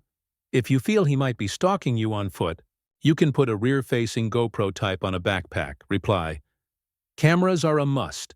I have them facing all parts of my property and with motion sensors. They definitely give me a little peace of mind. Mine are set to flash bright lights if something activates the motion sensors. A few years ago, it spooked a guy trying to get into my mother's car. When the lights came on, he took off running. I recommend the Ring system to anyone. Stories number 7. I'm having surgery on an almost inoperable tumor in 12 hours, and I probably will die. I 34F feel like I'm living in a medical drama and I'm going crazy. I was diagnosed with a malignant pituitary adenoma. It's very advanced and fast-growing, and it's close to pressing on my optic nerve, and it's going to send me blind if not removed. Because of the location and size of it, I have been turned away from 2 neurosurgeons, and I have had to fly to another part of the country to get this thing removed. I've been told of many possible outcomes of this surgery, one of them being I die on the table, the others being I wake up completely fine. The other being I wake up with extremely severe neurological deficits and possible blindness. I am sat in a hotel room alone worrying that the last hours of my life will be me, sat alone in this room, and it's sending me into a spiral. If they miss even the most microscopic amount, I've been told this tumor will return. I've got surgery in 12 hours. I've met the only surgeon who has agreed to do this, and I'm petrified and have nobody to talk to. My sister will be staying with me, and she gets here in a day, as he'll have to stay in the hospital for a while after. I have no doubts the surgeon is great, maybe even incredible. But what if she makes the slightest mistake, and I have to live the rest of my life as a vegetable? I was refused by 2 doctors because they didn't think they could operate. So maybe this doctor is just arrogant, or maybe they'll remove this impossible tumor. I don't know, maybe I never will because I'll be dead. This may be the last thing I do on Earth. Writing this, so if die, I loved living and goodbye. Comments. Commenter 1. I wish you all the best. My friend had similar bile duct tumor, 2 surgeons, 11 hours, 10% chance of dying in operation. Now 4 years later, totally healthy. Trust the surgeon. They are confident that it can be done, and have a big virtual hug from me. I look forward to you posting again in a couple of days as you recover. Commenter 2. What are the chances of the surgery to be a success? I don't even want to imagine how much fear you are feeling right now. I'm wishing you the best possible outcome, and hopefully tomorrow around this time I will read an update on your post. Have you talked to your loved ones? Are they also, just in case, prepared for worst-case scenario? Reply. That will most likely be determined tomorrow. My tumor is so aggressive and fast-growing, there's a chance it's changed since I had my last scans a week and a half ago. But as it stands, a 30–50% chance of full resection and no deficits update. Hi everyone, this is Mika's sister, and she is alive, but in the ICU and still very weak, but she is awake and is only just about forming words, but wants you all to know that she is endlessly grateful for all the support you showed her before her surgery, and that she couldn't have made it through it without the words of encouragement and the lovely messages. She isn't able to write this, so she messaged me asking me to do it for her. I've never used this website before, and I'm on her phone, so my bad if this looks weird. She wants you all to know the surgery went well, and according to her neurosurgeon, she was able to remove the tumor in its entirety. And so far, without any further testing, there seems to be no neurological damage. She is expected to be up and moving in a few days' time, but for now she needs a lot of rest. She's actually asleep next to me now.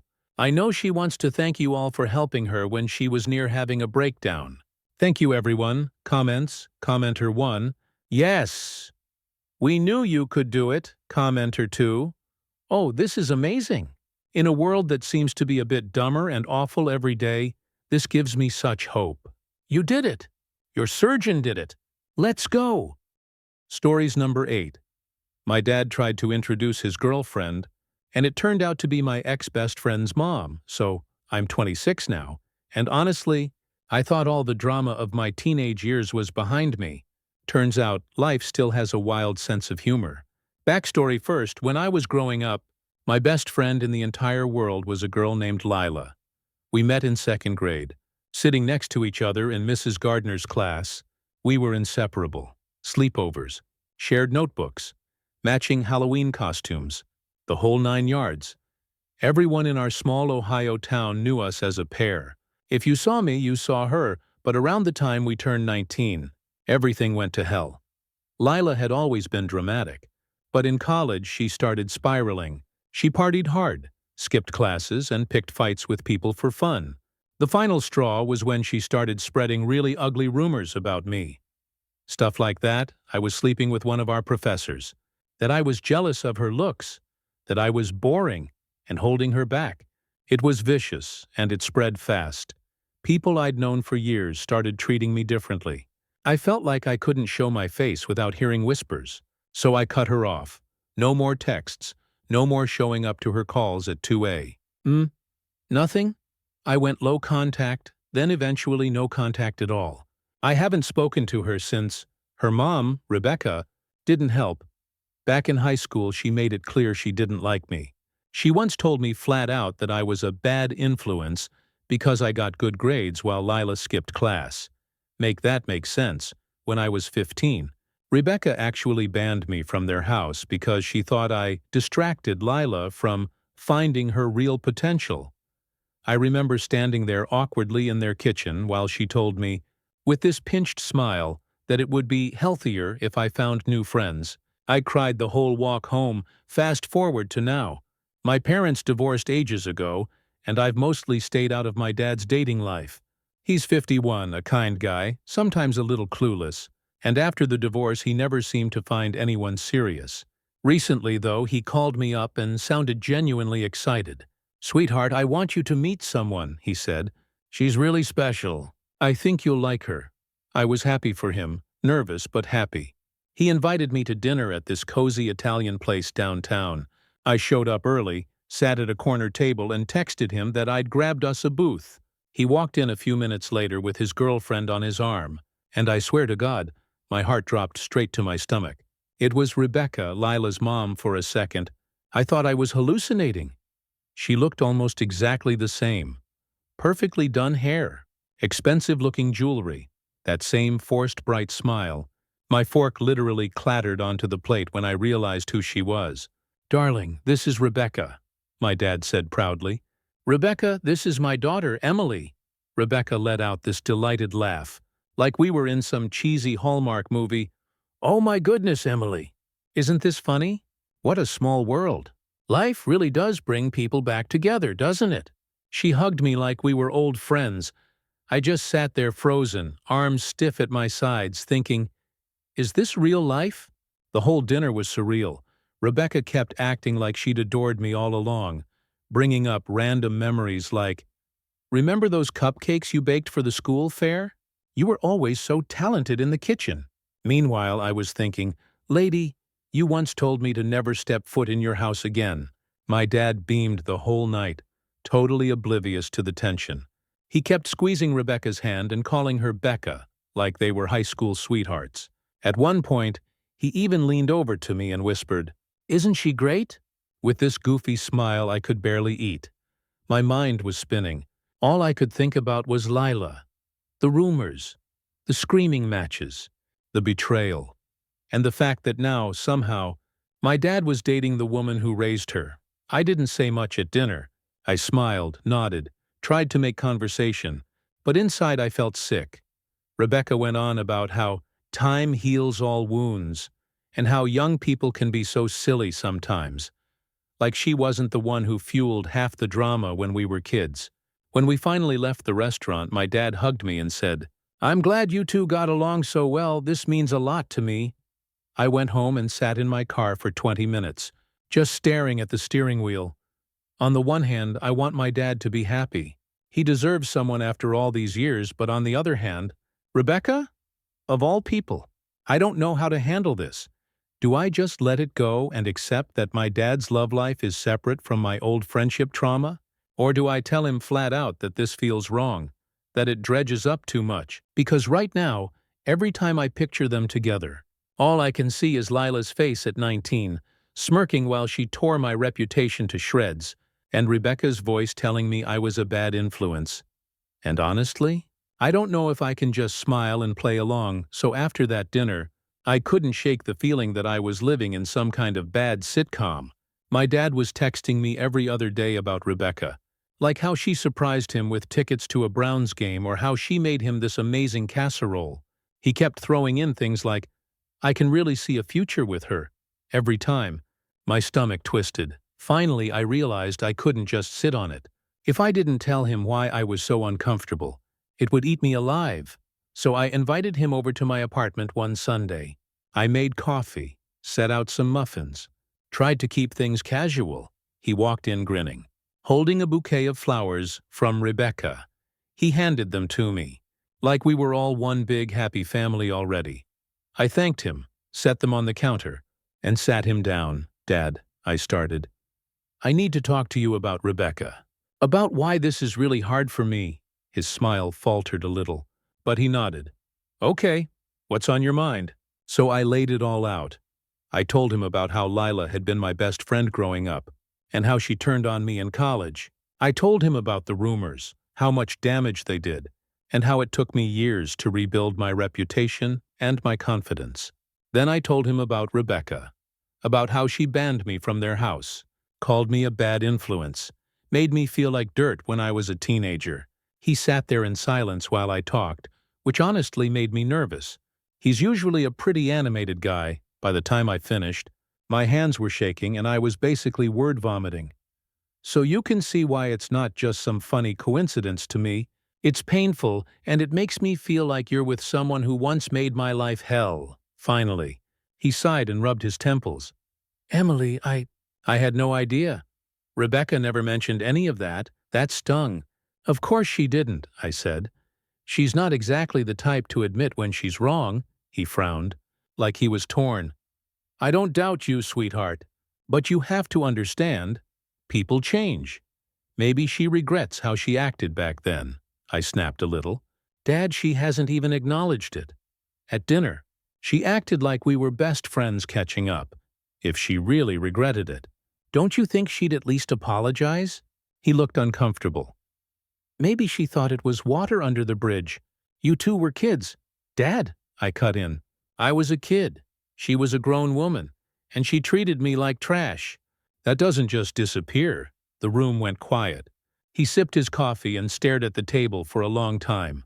Finally, he said, "I love you, and I hear you, but I also care about Rebecca. She makes me happy in a way I haven't been in years. I don't want to lose that." That was like a punch in the gut. It wasn't that I expected him to break up with her on the spot, but hearing him say it so plainly hurt. I took a deep breath. "I don't want you to be unhappy. Dad, I really don't. But you need to know that if you keep dating her, I can't just pretend everything's fine. I'm not going to scream at her or make scenes, but I can't play along like she didn't spend years making me feel like garbage. I can't." He nodded slowly. "That's fair. Since then, things have been tense. He still sees Rebecca, but he hasn't brought her around me again. He did text me once saying, 'Rebecca hopes someday you can forgive her.' But when I asked if she'd actually said that, or if it was his wishful thinking, he dodged the question, so now I'm stuck in this weird limbo. I want my dad to be happy, but I also feel like he's choosing to ignore a huge part of my past just so he can have this relationship. And Rebecca? She hasn't reached out once. Not a call, not a message, not even a half-hearted apology. Just silence. Part of me wonders if she's hoping I'll just get over it. But honestly, I don't think I can. Not yet, maybe not ever. And I guess that's where I'm at now, trying to figure out how to keep a relationship with my dad without feeling like I'm swallowing my own history. All right, this is the last time I'll post about this because it feels like the story has finally reached its end.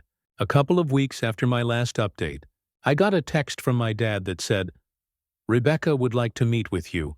Just the two of you. No pressure. My first reaction was to roll my eyes because it felt overdue and honestly performative. But then I sat with it and realized that if I didn't at least hear her out, I'd always wonder. So we agreed to meet at a little coffee shop near my apartment. I showed up early because I wanted a table in the corner where I wouldn't feel like I was on display. She came in looking nervous, which was new. The Rebecca I remembered from my teen years always carried herself like she was the smartest and sharpest person in the room. This woman looked like she'd been practicing what to say in the mirror for days. She started by saying, "Emily, I owe you an apology. A real one. Not the kind people throw out just to smooth things over." And then she actually laid it out. She admitted that back when I was close with Lila, she judged me unfairly. She said she thought I was rebellious, too outspoken, and that she projected her own fears onto me. She said banning me from their house and calling me a bad influence was cruel, and that she's carried shame over it, even if she never spoke it aloud. I'll be honest. Hearing her say those things out loud felt like a crack in the wall I've been carrying around for years. I didn't forgive her right there, but I did feel a weird sense of relief, like I wasn't crazy for remembering things the way I did. Then she went further. She admitted she knew about the rumors Lila spread in college and that she did nothing to stop her. She said, "I thought I was protecting my daughter by letting her cut ties, but I see now I was helping her tear someone else down." That part hit me hard because those rumors messed with my whole identity for years. I told her plainly, "Rebecca, those years were hell for me. I lost friends. I lost confidence. I lost myself. I can't just forget that because you're with my dad now." She nodded and said, "I don't expect you to forget. I'm asking if you can give me the chance to show you that I'm not that woman anymore." There was a long silence after that. I sipped my coffee just to have something to do with my hands. Finally, I said, "I'm not promising forgiveness, but I can try not to carry the hate anymore, for my dad's sake, and maybe for mine too." She actually teared up at that. I didn't expect it, but it made me believe her a little more. Since then, things have been cautiously civil. She and my dad are still together, and he looks happier than I've seen him in years. When we have family dinners now, Rebecca and I can sit at the same table without me feeling like I'm choking on unspoken history. She hasn't tried to force closeness, which I respect. Instead, she's given me space and shown consistency. The weirdest part? I've started to feel lighter.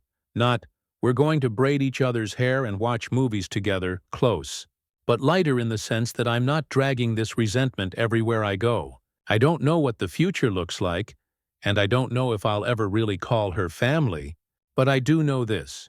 She looked me in the eye, admitted the damage she did, and apologized. That's more than I thought I'd ever get. And for now, that's enough. So that's it. My dad is happy.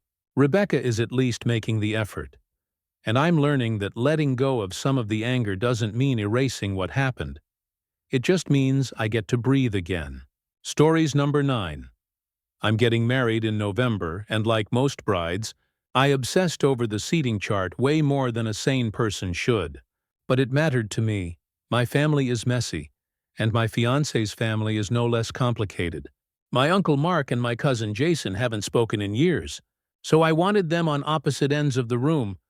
My cousin Amy has a history with my ex, so obviously I wasn't putting them anywhere near each other, and my Aunt Linda is the type who treats an open bar like her personal stage. In short, the seating chart was less cute organization and more diplomatic landmine diffusal. One of my bridesmaids, Samantha, had been pressing me for weeks about who was sitting where. At first it was casual. "Oh, where will my table be?" But then she started prying. "Are you putting the fun people together? Are you mixing families? Where's your mom sitting?" I laughed it off, but she kept at it, and I finally just told her not to worry about it. Fast forward to last week, I get this random message from Matt, a cousin on my fiancé's side, saying, "Hey, I heard we're at the boring table in the back." I stared at my phone like, what? How would he even know that? The only copy of the seating chart was the one on my laptop, and a handwritten version in my wedding binder.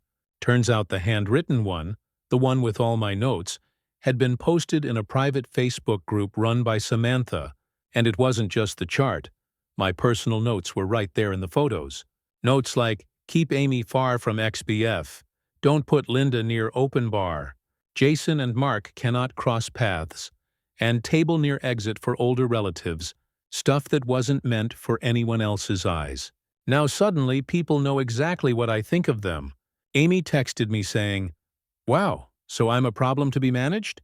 Aunt Linda called my mom, furious, asking why I think she can't handle herself. My Uncle Mark and Cousin Jason, who I was trying to keep apart quietly, both reached out to me like I was personally stirring drama on purpose. When I confronted Samantha, she gave me this wide-eyed act and said it was a total accident. She claimed she meant to screenshot the chart for herself, but somehow uploaded it into the group of 80-plus women she moderates. 80-plus people. And she tried to act like that was just a harmless mistake. My fiancé, Daniel, was livid. He flat out said, "She doesn't get to be in the wedding party anymore. That wasn't an accident." He thinks she wanted the attention and that she loves stirring things up. He's not wrong. Samantha has always had this habit of making things about her. But I never thought she'd cross this line. The fallout has been a nightmare. I'm basically starting from scratch with the seating chart, because now I can't leave things the way they were. Every table feels like a potential time bomb because someone somewhere now knows why they're sitting where they're sitting. I've had to smooth things over with Daniel's side, assure Amy she's not banished, and deal with Linda's dramatics on top of everything else. And I still don't know what to do about Samantha. Part of me feels like I'd be justified in cutting her. She humiliated me, created chaos, and exposed my private notes. On the other hand, we've been friends since college, and it feels so extreme to kick her out 2 months before the wedding. I don't even know if I could trust her with bridesmaid duties anymore. But the thought of replacing her or leaving that spot empty makes me cringe. What I do know is this: the damage is done. My seating chart has been turned into gossip fodder. My notes have been weaponized, and the whole thing has turned into the exact drama I was trying to avoid by making those careful plans in the first place. Now the wedding I wanted to feel calm and intentional already feels like a circus. And we're not even at the altar yet. It's been a couple of weeks since I posted, and things have been chaotic enough that I needed to step back before writing an update.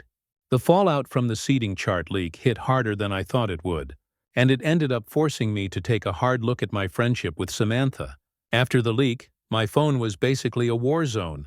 Cousin Amy wouldn't stop texting about how humiliating it was, that her past relationship was a factor in my planning. Aunt Linda called me a snob for suggesting she couldn't handle her liquor, even though she has literally danced on tables at family weddings before. My Uncle Mark and Cousin Jason somehow decided that me trying to keep the peace was an insult, like I was treating them like children. It felt like everyone's insecurities had been thrown back at them with my name attached. At first I tried damage control. I called Amy, told her I only made those notes because I wanted her to have a good time without awkward run-ins. She softened a little, but I could tell she was still embarrassed. With Linda, I basically had to grovel and frame it as, "I didn't want you stuck near the bar because I wanted you closer to the dance floor," which was a half-truth at best. Mark and Jason were the hardest. They just kept saying, "We're adults. You don't need to babysit us," which is ironic because history says otherwise. Meanwhile, Samantha was acting like she was the victim. She kept sending me these long texts about how she didn't mean it, and how she's been losing sleep over the fact that people are mad. But every time we talked, the conversation circled back to how much she was struggling, not how much chaos she caused me. She even said, "If people are going to be mad, let them be mad at me, not you," which would sound noble if she hadn't been the one to light the match in the first place. Daniel stayed firm. He didn't want her in the wedding anymore, he said. "If you can't trust your bridesmaid with something as basic as discretion, how are you going to trust her on the actual day?" He had a point, but it wasn't easy for me. Samantha and I have been friends for nearly 10 years. We've traveled together, lived together briefly, and she's been there through breakups and job changes. Cutting her felt like cutting out a piece of my history. But then last weekend, we were at a small get-together with friends. Samantha was there, and she made some snide little joke about the seating chart fiasco. Something like, "Well, at least I gave everyone something to talk about before the wedding." People laughed awkwardly and I just froze. That's when it hit me. She wasn't actually sorry. If she could turn the whole thing into a punchline, she wasn't taking responsibility at all. The next day I called her. I told her directly, "You're not going to be in the wedding anymore. What you did hurt me, and I can't trust you not to make things worse. I care about our history, but this isn't something I can brush off." She immediately got defensive, said I was throwing away a decade of friendship over one mistake, and that I was letting Daniel poison me against her. She cried, I cried, and it was one of the hardest conversations I've had in years. But at the end of it, I stood firm. So now, she's officially out of the bridal party. I didn't replace her. I'm not adding someone new 2 months out, but my other bridesmaids have been incredibly supportive and told me they'd pick up any slack. I still don't know what the long-term future of my friendship with Samantha looks like, but right now I can't picture it ever going back to what it was. On the plus side, I've rebuilt the seating chart with Daniel's help. We simplified it a lot. Fewer strategic placements. More focus on just grouping people by who might enjoy each other's company. Some folks will still probably side-eye where they're sitting. But at this point I've made peace with the fact that not everyone will be thrilled. If someone chooses to sulk at a wedding, that's on them. The stress has been brutal, but weirdly I feel lighter now that the decision about Samantha is made. It's not how I imagined this part of wedding planning going, but I keep telling myself that maybe it's better to learn who's really in my corner before the marriage, not after. The wedding is over and I finally feel like I can breathe again. I wanted to share one last update, since so many people asked how things would play out with Samantha and the whole seating chart disaster. Spoiler, it didn't end the way I expected, but it gave me a lot of clarity. About 2 weeks before the wedding, Samantha reached out again. She sent this long, emotional message about how sorry she was, how she couldn't believe I'd actually cut her out, and how much she wanted to make it right. She even offered to step back quietly from bridesmaid duties, but still attend as a guest. For a brief moment I considered letting her come, because the idea of totally shutting someone out after 10 years of friendship was heavy on me. But Daniel reminded me that every interaction since the leak had been about her feelings. "Not mine," he said. "If she's really sorry, she wouldn't be trying to negotiate her way back in."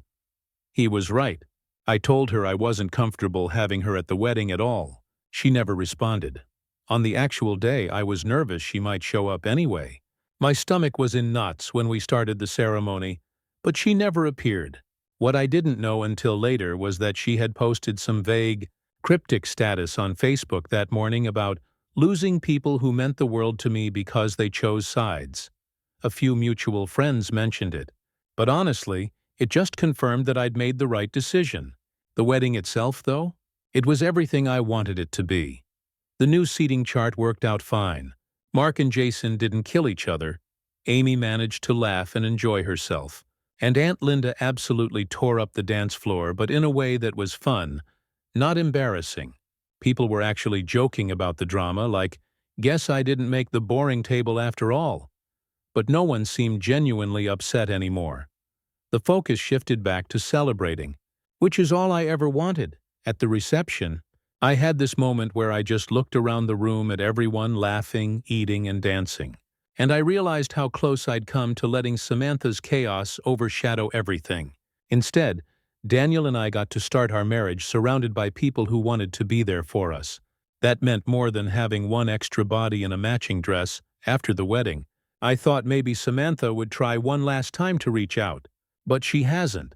I think she expected me to cave eventually, and when I didn't, she had to face the reality that she wasn't part of my life anymore. It hurts to lose someone who was once like family, but the truth is, the friendship had cracks long before this. The seating chart incident just ripped the cover off. So here's where things stand. I'm married to the love of my life. We had a beautiful wedding despite all the drama. And I've learned that sometimes protecting your peace means closing the door on people who can't respect boundaries. It sucks, but it's also freeing. I don't know if Samantha and I will ever speak again, and maybe that's for the best. What I do know is that I started my marriage without dragging her chaos into it, and I feel good about that. In the end, the right people were there, and the right people stayed. Stories number 10. Yesterday I had one of those grocery store moments that starts out mildly annoying and ends with me quietly entertained. I was at the supermarket unloading my cart onto the conveyor. I had maybe half of it still in the cart. Big shop. End of the week kind of thing. Out of nowhere, this elderly woman wheels up behind me and immediately starts plopping her groceries on the belt like I don't exist. No divider, no pause, just straight up claiming territory. I turned and said, "Excuse me, I'm not done yet." She gave me this half-muttered response, something between a grumble and a sigh, but didn't actually remove her stuff. Instead, she stood there tugging her items back each time the belt rolled forward so they wouldn't bump into mine, which meant I now had a perfect opportunity, so I slowed down. Instead of unloading my groceries in efficient batches, I went one by one, a can here, a box of pasta there, a bag of apples spread wide so they'd roll around a bit. Every time the belt moved, she had to scoot her items back again, and I could see her patience thinning with every inch. The cashier, bless her, clearly knew what was happening and joined in. I struck up casual small talk with her about the weather, the local football team, and the price of eggs. The belt kept creeping forward, and the woman behind me kept dragging her groceries back when it came time to pay. I normally would have tapped my card and been done in 2 seconds, but not today. Today I dug out cash, quarters and ones included, counted it slowly, handed it over with care, waited for the change, then came bagging. Couldn't possibly rush bagging, right? Not when you've got bread that might get squished or eggs that need to be nestled just right. I bagged like I was auditioning for a precision grocery competition. Balanced, sorted, careful. The whole time I could feel her staring daggers at the back of my head. Finally, when every last item was neatly packed, I picked up my bags, looked her dead in the eye, and gave her the friendliest little smile. She was red in the face, practically vibrating with frustration. And that was that. The whole thing just reminded me how some people shop like they own the store. They'll block an aisle with their cart and take 15 minutes comparing 2 cans of soup. But the second they're ready, suddenly it's a race and everyone else needs to get out of the way. I swear, toddlers have more self-awareness in public spaces than some of these people. Petty? Absolutely, but satisfying? Oh, very. So I didn't think this little grocery store petty revenge would follow me past the parking lot. But apparently it did. After I left the store that day, I loaded up my car and sat for a second to scroll my phone before heading home. Out of the corner of my eye, I see the same elderly woman storming out of the store with her bags. She was muttering under her breath, looking completely frazzled. She walked past my car, and I swear she slowed down just to shoot me one more dirty look, like I had personally ruined her week by daring to not rush through my shopping for her benefit. I smiled again, because at this point I couldn't help it, and that seemed to make her mutter louder. Here's where it got even funnier. The cashier from inside, a young woman maybe early 20s, actually came out on her break while I was still sitting there. She spotted me, laughed, and said, "You handled that perfectly. We get people like her all the time." Thinking the conveyor is some kind of competition, she told me that apparently the woman had complained to customer service that I was intentionally delaying her shopping experience. But the staff didn't take it seriously. One of the managers even joked, "Ma'am, the only person responsible for delaying your groceries is you putting them on the belt before it was your turn." I honestly thought that was the end of it. But when I went back to the same store a few days later, the cashier recognized me and gave me a wave. She leaned over as she scanned my stuff and whispered, "Guess who came in yesterday and did the same thing to someone else?" Apparently, the woman has a reputation for this. The staff actually refers to her as Conveyor Kathy.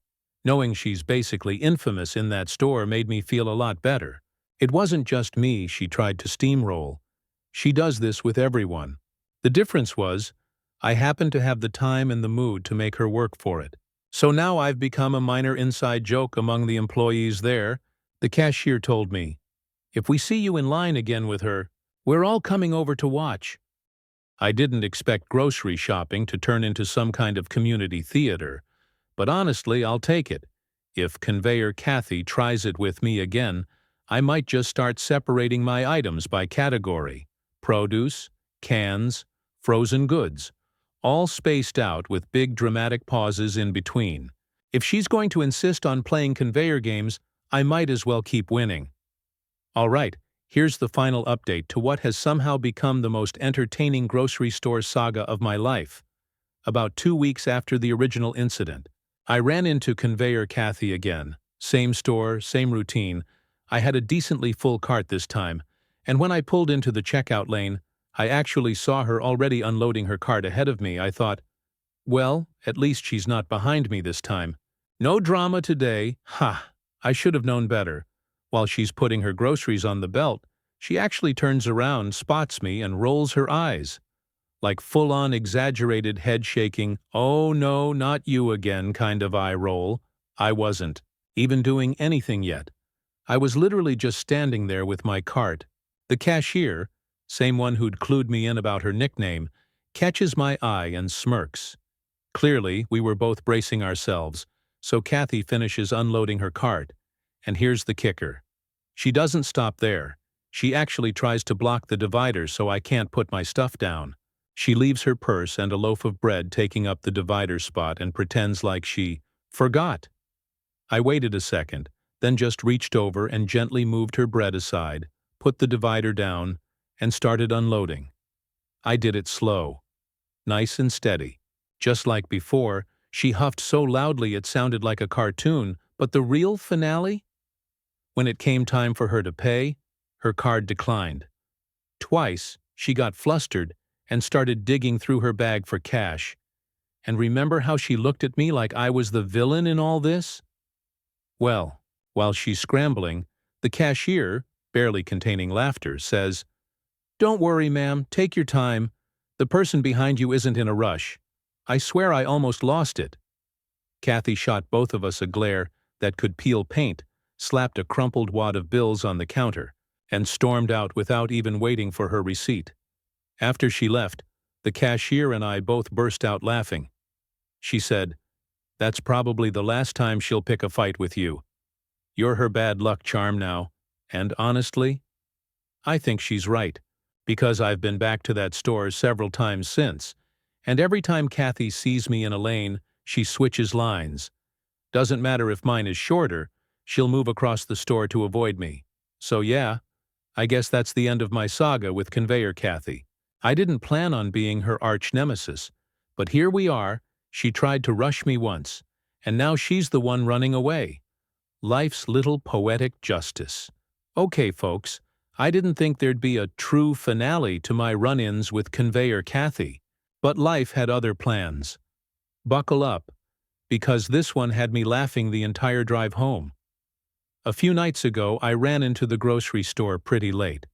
The place was quiet, maybe 4 or 5 lanes open, hardly anyone around. I had a modest cart, just some produce, a rotisserie chicken, and a few household things. I headed toward the checkout, and who do I see in the lane over? Kathy. She noticed me right away too. Now, normally, she's the type to immediately huff, grab her stuff, and move to a different lane. But this time, she just froze for a second, then turned her cart into my lane. For the first time since all this started, she was going to stand her ground, I'll admit. I was curious. Was she planning to say something? Start drama? Pretend none of it ever happened? She starts unloading, and I hang back, giving her plenty of space. She's stacking her groceries on the belt in the most perfectly aligned way I've ever seen. Everything neat, squared up, lined like she was setting a display. I'm talking militant precision. I couldn't help but smirk. It was like she was trying to prove she had control over the belt this time. When she was done, she actually turned and said, "There, plenty of room for you." I about choked Kathy, the queen of shoving her stuff on the belt while I was mid-unload. Was suddenly playing polite. I just said, "Thanks," and started putting my things down at a normal pace. No slow-motion pettiness this time, just regular shopping. And here's the twist. When she went to pay, she apologized. Like, a real apology.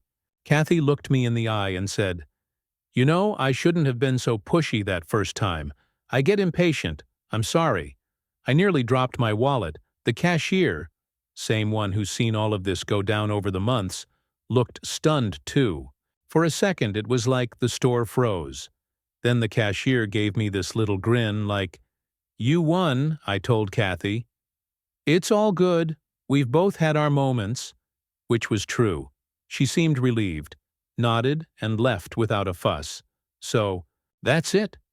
The villain of my grocery store saga turned out to be human, flawed, cranky, impatient, but capable of swallowing pride.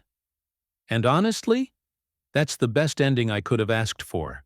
No fireworks, no showdown, just mutual acknowledgement that life's too short to fight over conveyor belts. The saga of conveyor. Kathy is officially over.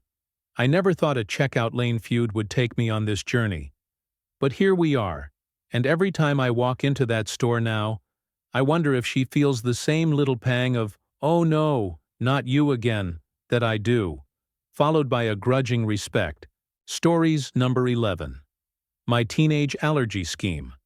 That got me out of big trouble. When I was 16, I thought I was a master of deception. I had just started experimenting with weed, which in my tiny suburban corner of Ohio felt like the most rebellious thing a kid could do. My best friend, Jake Miller, lived a few streets over, and every Wednesday after school we had our little ritual. Meet at his garage, crack open a bag of Cheetos, and get ridiculously high before his parents came home. This particular Wednesday, the air was crisp with early autumn. The bus rattled down the familiar road toward my neighborhood. My backpack heavy with textbooks I had no intention of opening that night. I had smoked more than usual with Jake. He had somehow scored a stronger strain from his cousin Ryan, who swore it was top shelf. All I knew was that it hit like a truck. By the time the bus squealed to a stop at my street, my eyes were bloodshot enough to make a vampire jealous. As soon as I stepped onto the pavement, my phone buzzed. It was my mom, Karen. My heart skipped like 3 beats. "Hey honey, where are you right now?" her warm voice asked.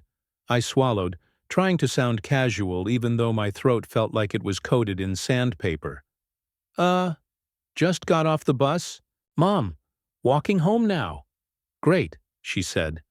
"When you get home, can you come into the living room? I want to talk to you about something." And there it was, the sentence that strikes fear into the heart of every teenager. I swear I could hear ominous music playing in the background. Yeah, sure," I said, trying to keep my voice steady. "Okay, see you in a bit," she replied, cheerful but suspiciously purposeful. The call ended. My palms immediately went sweaty. I knew I was doomed.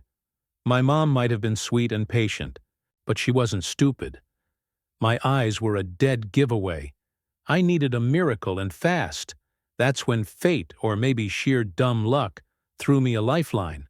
Up ahead, a man in a flannel jacket was walking his big German shepherd down the sidewalk. I recognized him vaguely from the neighborhood, though I couldn't place his name. Let's call him Mr. Daniels, because that's what his vibe screamed. Middle-aged, friendly, probably grilled steaks every Saturday. The dog was massive, all sleek fur and alert ears, the kind of animal that looked like it could chase down a car if it wanted to. And here's the key detail. I am violently allergic to dogs, cats too. Basically anything with fur that isn't hypoallergenic turns me into a swollen, itchy mess. Normally that's a curse, but at that exact moment, it was my golden ticket. "Hey there," Mr. Daniels called when he saw me. "You want to say hi to Max?" He gave the leash a little tug, and the shepherd wagged its tail like it was auditioning for a commercial. "Sure," I said, forcing a smile. My brain was already formulating the plan. I crouched down and gave Max a good, thorough pet, behind the ears, along his back, really working my fingers into that coarse fur like I was trying to memorize the texture. Mr. Daniels grinned, clearly pleased by my enthusiasm. "He's a sweetheart, isn't he?" he said. "The sweetest," I replied, while silently thinking, "Sorry, buddy, but you're about to save my ass." I said my goodbyes and continued toward my house, casually but deliberately rubbing my fingers into my left eye. I didn't just brush them across, I really worked it in there, grinding that dog dander into my eyelid like I was buffing a car. Within seconds I felt the telltale prickle of an allergic reaction blooming. By the time I reached my driveway, maybe 3 minutes later, my eye had ballooned into something out of a horror movie. It was watering uncontrollably, red as a fire truck, and puffing up so dramatically, I looked like I'd gone 10 rounds with Mike Tyson. Perfect. I opened the front door and tried to act casual as I stepped inside. My mom was waiting in the living room, standing with her arms crossed. "Hi, honey," she began. But then her eyes went wide. "Oh my God, what happened to your face?" I put on my best bewildered teenager act. I think I must have touched something I'm allergic to and then rubbed my eye," I said, my voice dripping with confusion and mild panic. "Sweetheart, it looks terrible." She hurried over, inspecting the swelling like a detective at a crime scene.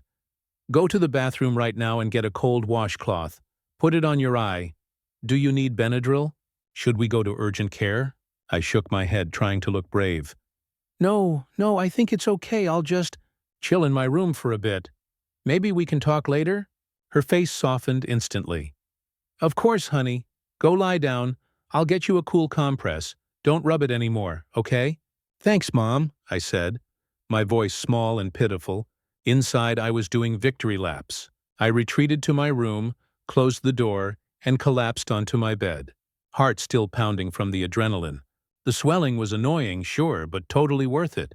I lay there for the next hour with an ice pack on my eye, giggling quietly at my own genius. Not only had I avoided the world's most obvious drug bust, but I had also earned my mom's sympathy. Later that evening, she knocked gently on my door. "Feeling any better?" "A little," I said, keeping my voice weak.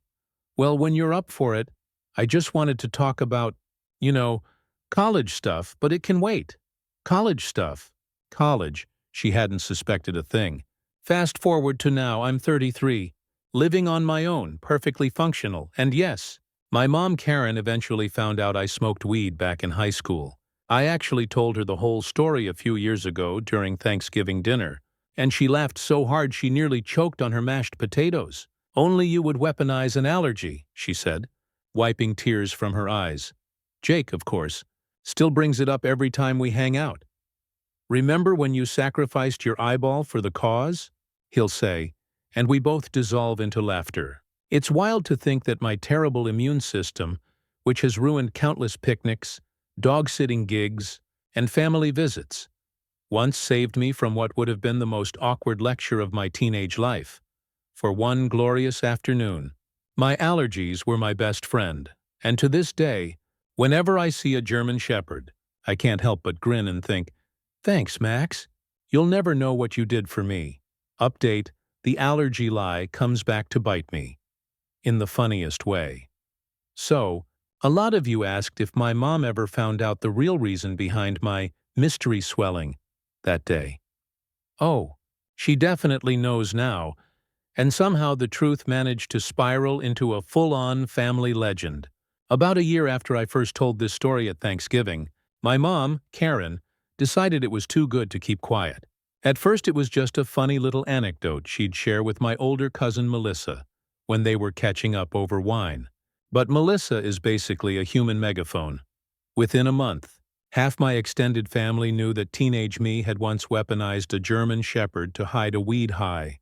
The first time I realized how far it had spread was at my cousin Brandon's wedding. I had barely stepped into the reception when my Uncle Steve clapped me on the shoulder and said, "Hey, allergy kid, watch out for the buffet. There might be a service dog nearby." I almost spit out my drink. My girlfriend at the time, Laura, looked at me like I'd been living a double life. "What are they talking about?" she whispered. I had to give her the full play-by-play right there at the bar, and she nearly cried, laughing. "You rubbed dog dander in your own eye?" That's either genius or insane, she said. Honestly, both. The nickname stuck, even now. Whenever my family does a group text about holiday plans, somebody will inevitably throw in, "Hey, make sure there's a German Shepherd on standby in case Jake needs a quick excuse." Yes. They still call me Jake half the time because they think it's funny to mix me up with my best friend. Speaking of Jake Miller, he's never let me live it down. He moved to Denver and now works in the legal cannabis industry, which is hilariously fitting every time I visit. He greets me with a dramatic squint and says, "Need me to call a dog, champ?"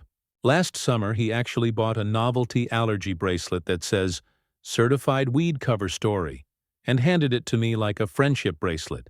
The real kicker, though, came last Christmas. My mom hosted her annual cookie party, and she invited Mr. Daniels, the neighbor with the German Shepherd who unknowingly saved my teenage hide. He's retired now, still friendly as ever. And yes, he still has Max, though the dog is grayer and slower these days. I hadn't seen either of them in years when I walked in. My mom lit up and immediately called across the room, "Oh, Jim, this is the kid I told you about, the one who used your dog to fake an allergy." I nearly dropped the tray of cookies I was carrying. Mr. Daniels blinked, then started laughing so hard he had to lean against the counter. "Are you serious? All these years I thought you just liked dogs," he said. "Liked? I loved Max," I said, scratching the old boy behind the ears. "I just loved him in a very self-sabotaging way." Everyone in the kitchen burst out laughing. Max just wagged his tail, blissfully unaware that he'd been an accomplice in teenage trickery. The irony is that my allergies have actually gotten worse with age. I can barely be in the same room as a cat without turning into a puffy mess. At one point during the party, my eye started itching, completely unprovoked, and my mom cackled, "Careful, don't let him near the cookies. He might try to frame the dog again." It's funny how something that felt like life or death panic when I was 16 turned into one of my family's favorite stories. Back then, I was terrified of being caught and grounded. Now, it's this warm, goofy memory that brings everyone together. Sometimes I catch my mom looking at me with this half-amused, half-proud smile when the story comes up. She'll say things like, "Only my kid would think that fast." And I can tell she secretly admires the creativity, even if it was fueled by teenage desperation. And Max? He's basically a legend in his own right now. My mom prints a Christmas card every year with a photo of me and the dog whenever Mr. Daniels brings him over. The caption this year read, "Allergies, Nature's Alibi." Looking back, I don't regret it one bit. Sure, it was ridiculous, sure. It probably wasn't great for my eye. But that one reckless decision turned into a running joke that's outlived high school, college, and more than a decade of adult life. If teenage me could see the way it all played out, he'd probably high-five me. Then ask if Max was available for one more emergency cover-up. Final update: the allergic alibi. That became a family tradition. It's been a few more years since my last update, and somehow this ridiculous story has taken on a life of its own, way beyond anything I could have imagined when 16-year-old me rubbed dog dander into his own eyeball to dodge a weed lecture. The first sign that things were getting out of hand came when my mom, Karen, turned the whole episode into a party game. No joke. Last Thanksgiving, she announced that we were starting a new family tradition called the Great Excuse Off. Each person had to share the most outrageous excuse they'd ever used to get out of trouble. Whoever came up with the cleverest one got first pick of dessert. My cousin Melissa kicked things off with a tale about pretending to faint during gym class to skip a mile run. My Uncle Steve admitted to once faking a flat tire just to avoid babysitting. There were some solid entries, but of course everyone kept glancing at me like I was the defending champion, which, apparently I was. When it was my turn, my mom dramatically pointed to me and said, "Ladies and gentlemen, the reigning king of creative excuses, the allergy kid himself." The room erupted in cheers and sarcastic bows. I rolled my eyes but leaned into it, retelling the German Shepherd story for the 100th time. My younger cousins, who were toddlers when this all happened, listened wide-eyed like I was recounting a legendary war story. After dessert, my mom brought out a surprise, a framed photo of me crouched next to Max. The dog who started it all. Taken at last year's Christmas party underneath. She'd had engraved, "In Dog We Trust, 2010. The Great Icewell Escape." I laughed so hard I nearly spilled pumpkin pie all over the carpet. Speaking of Max, the old boy is still hanging in there. He's slower now, a little stiff in the joints. But every time I visit, Mr. Daniels invites me over so we can take a short walk together. Last time, as Max sniffed around the yard, Mr. Daniels leaned over and said, "You know, every neighbor should be so lucky to have a kid who turns an allergy into a work of art." He grinned like he was handing me an award. The story even followed me to work. I recently started a new job at a marketing agency, and during a team icebreaker, someone asked about the funniest thing we'd ever done to avoid getting in trouble. Before I could even decide if I wanted to share, my co-worker Laura, yes, the same Laura who heard the story at Brandon's wedding and later became one of my closest friends, jumped in and said, "Oh, you have to hear what he did with a German Shepherd." I spent the next 5 minutes reenacting the whole ordeal, while my boss nearly cried laughing. Ironically, the one person who never tires of the story is my mom. She still teases me about it, but there's this undercurrent of pride whenever she talks about how quick on his feet I was. Sometimes she'll catch me scratching my eye when we're around a dog and smirk, "Planning another escape, champ? The funniest twist of all? I now live with a dog of my own. A rescue mutt named Scout. Hypoallergenic because my allergies are still very real. When I adopted him, my mom sent me a text that said, "Finally found a dog you don't have to weaponize." Looking back, it's wild to think that one panicked decision turned into more than a decade of laughter. Inside jokes and even new traditions. 16-year-old me was just trying to avoid a grounded weekend. 30-something me ended up with a story that's bonded my family, impressed my coworkers, and made every Thanksgiving a little funnier. Every time I see Max now, old, gray, still wagging his tail, I give him a good scratch behind the ears and think, "You didn't just save a high teenager that day, buddy. You gave us a lifetime of comedy." And for anyone wondering if I'd do it again, absolutely. Maybe not with the same eye-swelling commitment. Benadryl is expensive. But if another teenage crisis ever calls for quick thinking, I know one thing for sure. Allergies may be miserable, but a well-timed sneeze can be pure magic.